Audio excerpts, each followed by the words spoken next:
Olá pessoal, essa é a quinta videoaula referente ao sistema muscular.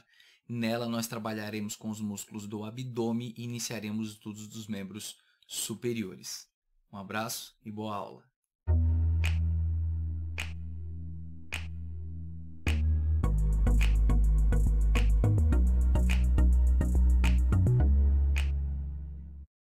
Bem, em relação aos músculos do abdômen, primeiro eu vou falar da parede anterior do abdômen, depois a gente fala da parede posterior. Bom, primeiro de tudo, assim como a gente viu que lá na parede do tórax, né, tínhamos três camadas musculares, os músculos intercostais externos, os músculos intercostais internos e os músculos intercostais íntimos, na parede do abdômen não é diferente, nós vamos ver três camadas musculares.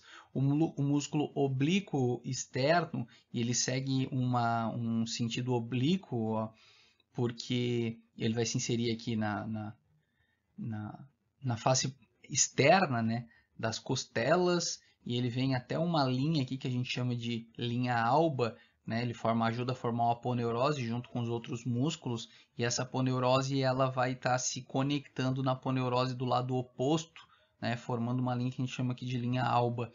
E inclusive se insere também aqui, né, no ligamento inguinal, aqui o ligamento que vem da espinha ilíaca anterosuperior até o tubérculo púbico aqui embaixo. Bom, esse músculo oblíquo externo do abdômen, as fibras dele seguem um sentido inferiores, assim, né? É oblíqua, mas segue o sentido inferior.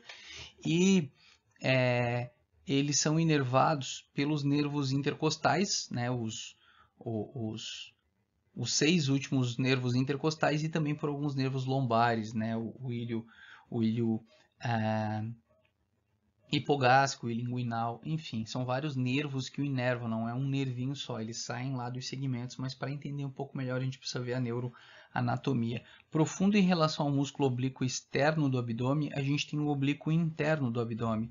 E esse músculo oblíquo interno, notem que o oblíquo externo foi cortado, ó, para que a gente observasse o oblíquo interno. O oblíquo interno, as fibras elas são oblíquas, só que elas seguem um sentido ascendente, elas vão subindo, né?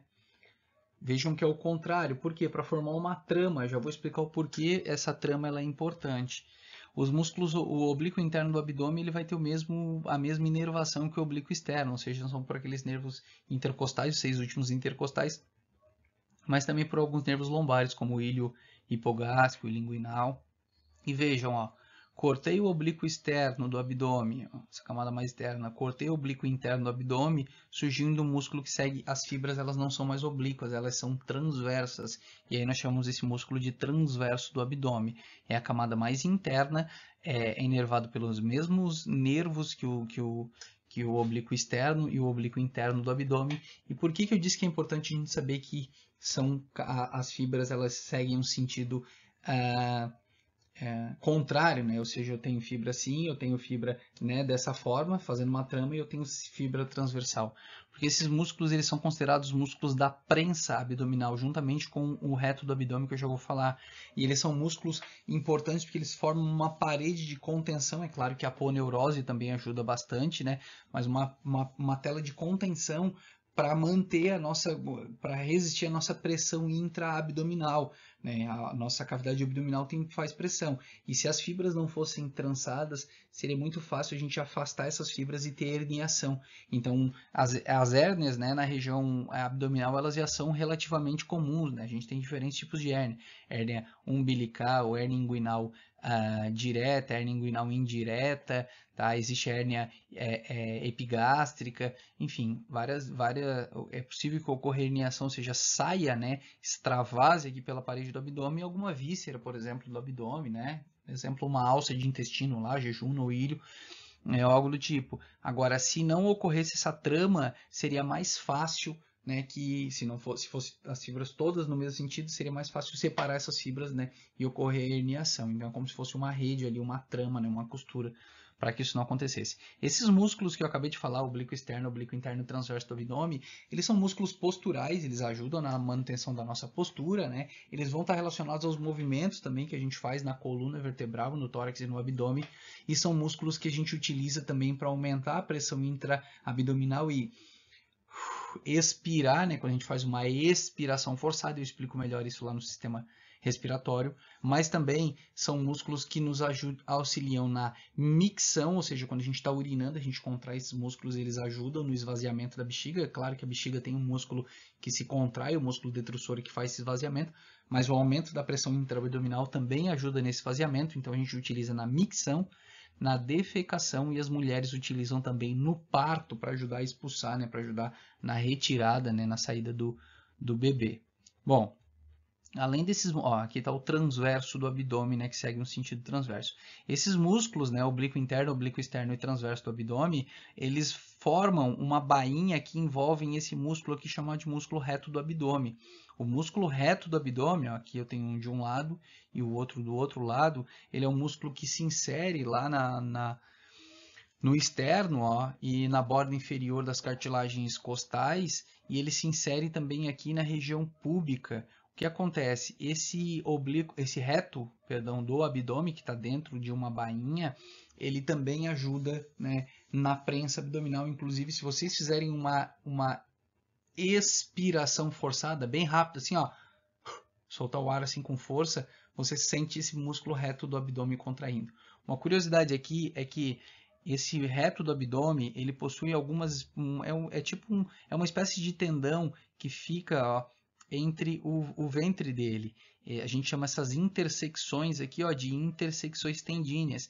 E quando você faz uma hipertrofia muscular, quando você faz atividade física e a musculatura ela vai hipertrofiando, ou seja, a gente não tem um aumento do número de células, as células musculares não aumentam, mas aumenta o volume da célula, ou seja, o número de células é o mesmo, mas o volume aumenta porque a gente aumenta a maquinaria dentro dessas células, aumenta a quantidade de proteica dentro dessas células, né? E, consequentemente, a gente aumenta o volume da célula. Os tendões eles não acompanham. Então, quando você faz hipertrofia, o bíceps braquial fica gigantesco, o tendão do bíceps continua igual. Inclusive, muitas vezes ele até arrebenta por não aguentar a demanda. Então, existe vários casos do atleta, o fisiculturista, tá lá fazendo musculação, carregando muito peso, daqui a pouco, estoura o tendão do músculo. Por quê? Mas é claro que eu estou falando isso em caso extremo, né? Porque o músculo hipertrofia aguenta uma carga muito maior, o osso também se prepara para isso, mas o tendão não tem essa capacidade, o tendão muitas vezes acaba arrebentando. Mas vejam, então quando você começa a malhar, trabalhar essa musculatura do abdômen, a parte aqui, ó, do ventre, ela aumenta de volume, mas as intersecções tendíneas não. Por isso que surgem aqueles gominhos, né, no abdômen. Eles são provenientes dessas intersecções tendíneas que nós vemos aqui. Bom, o que é importante a gente saber desses músculos? Né? Esses músculos eles vão estar formando a nossa prensa abdominal, são músculos posturais. Quanto mais a gente trabalha essa musculatura do abdômen, menor a carga. Isso vale para qualquer músculo do corpo, tá? Quanto mais você trabalha a musculatura, é claro que não é que quanto mais melhor, mas vamos pensar, uma musculatura bem desenvolvida, bem trabalhada, tira a sobrecarga da articulação. Então, quer dizer, a minha coluna vertebral ela é sobrecarregada com peso. Só que se eu trabalho a musculatura, se eu aumento o tônus dessa musculatura, a musculatura auxilia as articulações e, consequentemente, a gente tem menos desgaste, menos lesão, né? Por isso que os atletas trabalham tanto, né, a musculatura. Por isso que, por exemplo, o jogador de futebol, ele trabalha tanto musculatura de coxa, né, musculatura de perna. Não só jogador de futebol, né? Vários atletas, né, independente dos segmentos. Por quê? Porque quanto mais desenvolvida está a musculatura, menor a sobrecarga na articulação. Bom, nós falamos dos músculos da parede, né, do abdômen, e agora a gente da parede anterior, né, agora a gente vai para a região mais profunda, lá para a parede posterior. O primeiro músculo que eu apresento aqui para vocês é um músculo importantíssimo que a gente chama de diafragma. O músculo diafragma ele vai ter como inserções, ó. Vocês percebem que tem músculos que eu não falo muito de inserção, né, porque é um pouco menos importante, outros a gente fala um pouco mais. Mas ó, o músculo diafragma ele vai se inserir nas 6 últimas costelas, ele se insere no corpo, né, e nos processos transversos das vértebras lombares superiores, ou seja, das primeiras lombares. Ele se insere também no processo xifoide, né, na parede anterior do tórax. E a gente tem que lembrar que o diafragma ele forma uma cúpula, né, completa aqui, né? Eu tenho na verdade duas hemicúpulas que formam uma cúpula completa e que formam uma parede completa entre cavidade abdominal e tórax. Se eu colocar a mão no abdômen, não chega no tórax, porque eu tenho a parede fechando. Esse diafragma, inclusive, ele tem um tendão central, tá? A porção tendínea dele é central, é no centro dele, e ele vai possuir algumas aberturas, né, que vão passar algumas estruturas por ele. Por exemplo, aqui eu vejo o ósteo, perdão, da veia cava inferior. Então a veia cava inferior passa aqui. Eu tenho aqui o hiato esofágico, por onde vai estar cruzando, né, o esôfago lá do tórax e chega até o abdômen, né, passa nervos juntos. Eu tenho aqui, ó, o hiato aórtico, onde passa a aorta também, né, juntamente aqui com o ducto torácico, enfim. Eu tenho estruturas que passam, né, por ele para transitar entre tórax, né, e abdômen, ou entre abdômen e tórax. Bom, esse músculo diafragma, ele é inervado, né, principalmente pelo nervo frênico. A inervação sensitiva e motora dele é o frênico. O frênico ele vem lá dos ramos anteriores C3, C4 e C5, lá da região cervical. Ele é um nervo muito importante, é um par, né, um de cada lado, porque ele estimula o diafragma contrai. Quando o diafragma contrai, ele aumenta a pressão intraabdominal e deixa uma pressão negativa lá no interior do tórax, né, lá no interior dos pulmões, e consequentemente a gente inspira. Eu explico isso um pouco melhor lá no sistema respiratório. Então o diafragma ele é um músculo muito importante, porque é o nosso principal músculo inspiratório. Essa respiração que vocês estão fazendo nesse momento, 75% da inspiração normal tranquila é decorrente do músculo diafragma, mas eu explico isso um pouco melhor lá no sistema respiratório. Seguindo aqui, nós encontramos o quadrado lombar, ou quadrado do lombo. O quadrado lombar ele vai ter como inserção superior a última costela, né, e se insere aqui também nos processos transversos das vértebras lombares, e a inserção inferior vai ser na crista ilíaca, se insere também no ligamento laíleo lombar. A inervação dele é feita ali por ramos dos primeiros nervos lombares, ali, principalmente L1, e a ação dele vai ser depressão da costela e movimentos, né, na coluna vertebral.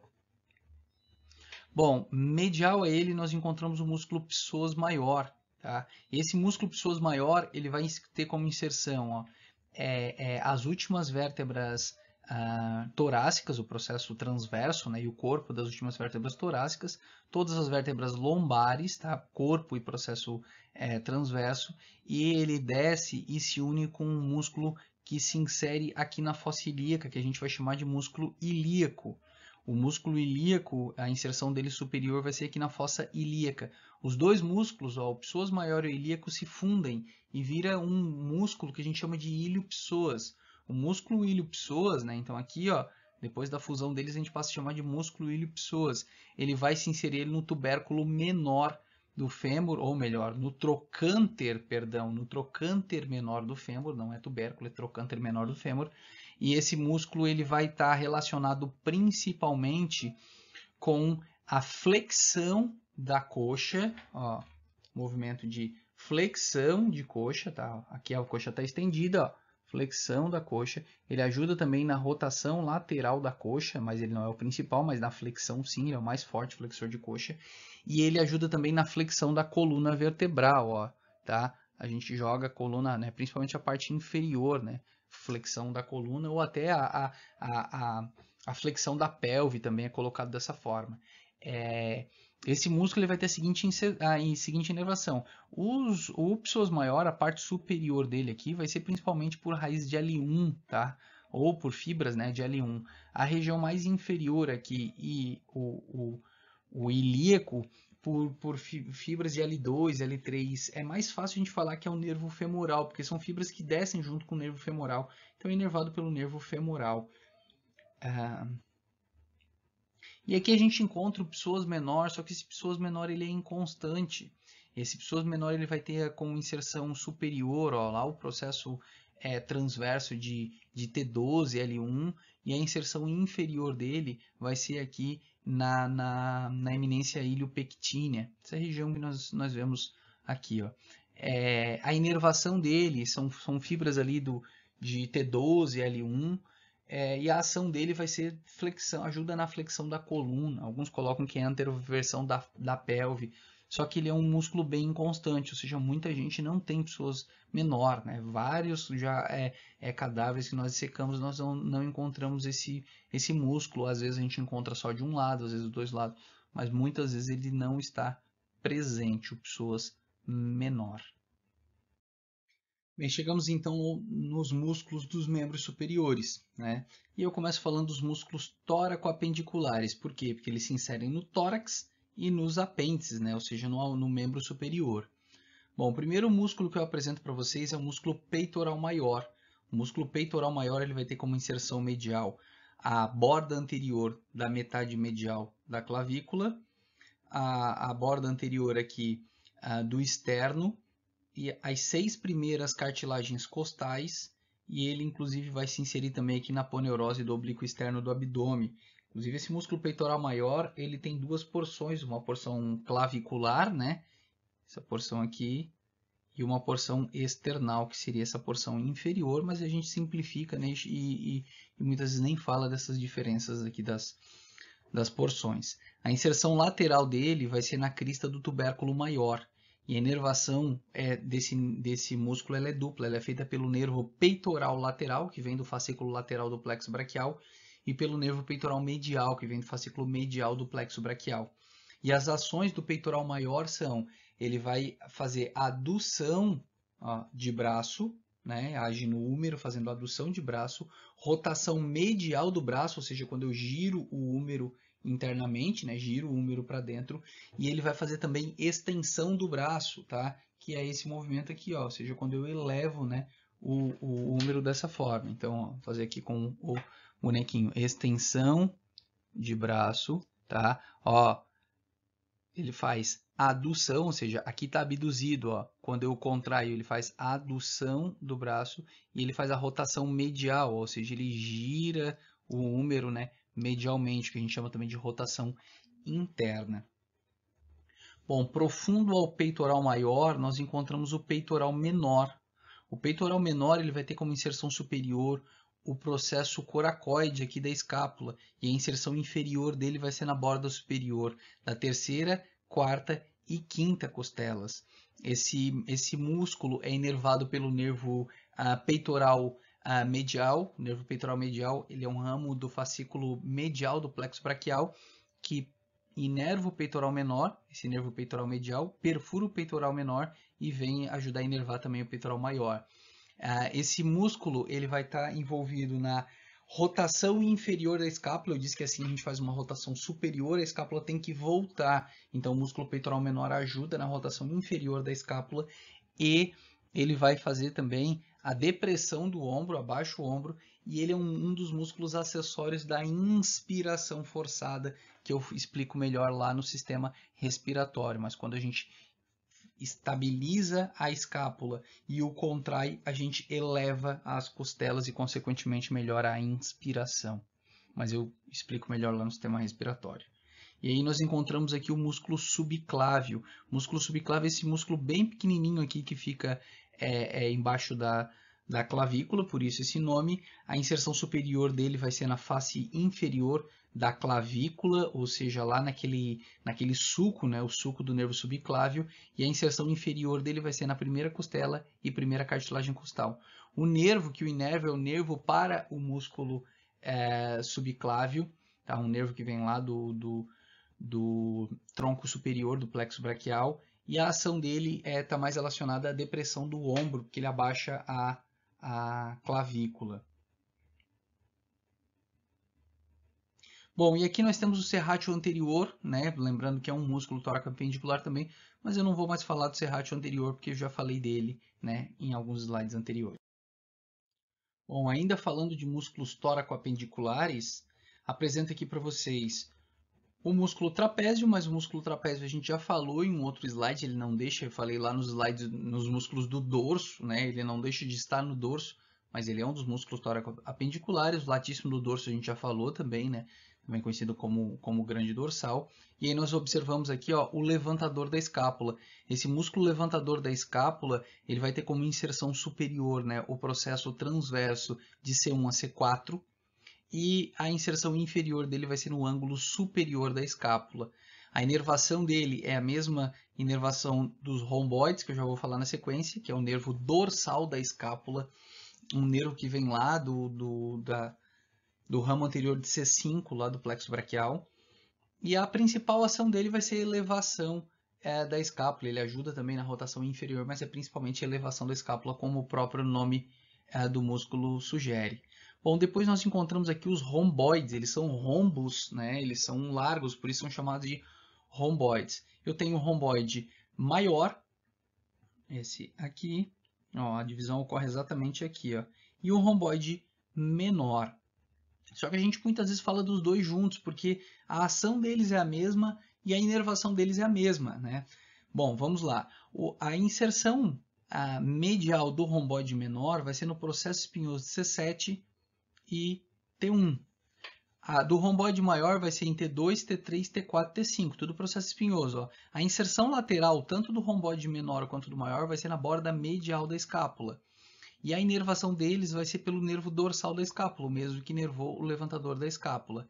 A ação dos romboides vai ser rotação inferior da escápula, ou seja, se eu fiz uma rotação superior, né, na abdução completa, quando a escápula volta, né, quando ela gira inferiormente, ó, quando eu faço rotação superior, a cavidade glenoidal que está aqui vem parar aqui em cima. Ó.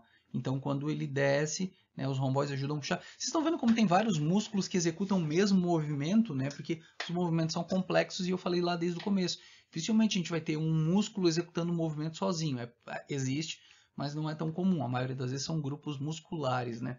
Bom, e além dessa rotação inferior da escápula é a retração. Eu jogo o ombro para trás. Ó. A retração da escápula é feita pelos romboides maior e menor. Bom, na sequência, ainda falando de músculos de membros superiores, na verdade, os próximos slides a gente vai continuar falando de membros superiores, né? Nós mudamos um pouquinho de categoria, agora estamos nos escápulo-humerais, ou seja, músculos que se inserem na escápula e no húmero, né? O primeiro músculo que eu apresento para vocês é o deltoide, ó. O músculo deltoide é o músculo que forma a massa do nosso ombro aqui, né? É o músculo da injeção. A injeção intramuscular no membro superior é feita normalmente no deltoide, né? Enquanto que no membro inferior normalmente é feita no glúteo médio. Então daqui, ó, o músculo deltoide, a inserção proximal do músculo deltoide vai ser na espinha da escápula, no acrômio, e ele vai até a região anterior lá, pegando o terço lateral da clavícula. Ó. Tá aqui, ó, o deltoide, até nessa região anterior.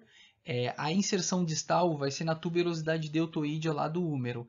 A inervação do deltoide é feita pelo nervo axilar, um ramo, tá, um nervo que se origina do ramo do fascículo posterior do plexo braquial. E a ação do deltoide vai ser a abdução do braço, então esse movimento de abdução do braço aqui é feito pelo deltoide até os 90 graus, mas vale lembrar que o deltoide não inicia, os primeiros 10 ou 15 graus o deltoide não inicia, é um outro músculo pequenininho que eu vou falar depois para vocês, que é o supraespinal. O deltoide leva aqui em torno de 10 ou 15 graus até os 90 graus, então é esse movimento aqui de abdução. Ele não tem condição de iniciar a abdução, mas depois que a abdução foi iniciada, ele vai até os 90 graus, até mais ou menos isso aqui, certo? Além disso, as fibras anteriores do deltoide conseguem fazer, ou seja, essas fibras anteriores aqui, fazem a flexão do braço, jogam o braço para frente e fazem a rotação medial ou rotação interna do braço, né, girando o húmero medialmente, enquanto que as fibras posteriores, as fibras que estão aqui atrás, vão fazer a rotação lateral ou rotação posterior, bati aqui no meu microfone, perdão, rotação lateral ou rotação externa do braço, girando o húmero para fora, né? E a extensão do braço, se assim está fletido, quando eu contraio as fibras posteriores, elas puxam fazendo a extensão novamente do braço. Então essa é a função do músculo deltoide. Bom, na sequência nós vemos o músculo redondo maior. O músculo redondo maior, por que ele é redondo maior? Porque ele tem um formato meio arredondado, né? E em cima dele tem um redondo menor que eu vou falar no próximo slide. O redondo maior, ele vai ter como inserção medial, né? Notem que alguns eu falo inserção superior e inferior, outros eu falo em inserção medial e lateral. A partir de agora eu vou começar a falar em inserção daqui a pouquinho proximal e distal, porque eu vou estar falando mais dos membros, né, propriamente ditos. Mas vejam, a rotação medial do redondo maior vai ser na borda lateral da escápula, tá? No terço inferior da borda lateral da escápula e no ângulo inferior da escápula. E a inserção lateral dele vai ser lá na crista do tubérculo menor do húmero. A inervação do redondo maior vai ser o nervo subescapular inferior, o mesmo músculo que inerva o músculo subescapular que eu vou falar depois para vocês, está lá na frente da escápula, e a ação dele vai ser praticamente a mesma ação do latíssimo do dorso, ou seja, a adução do braço, né?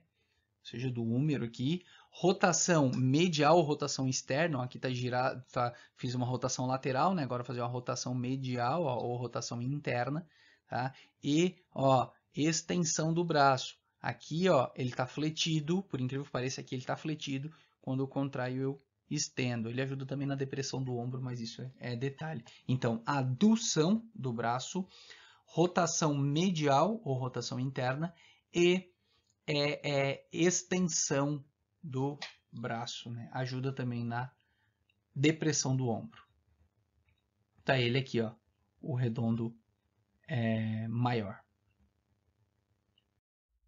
Encerramos então mais uma aula. Na próxima nós terminaremos os estudos dos músculos dos membros superiores. Um grande abraço e até mais.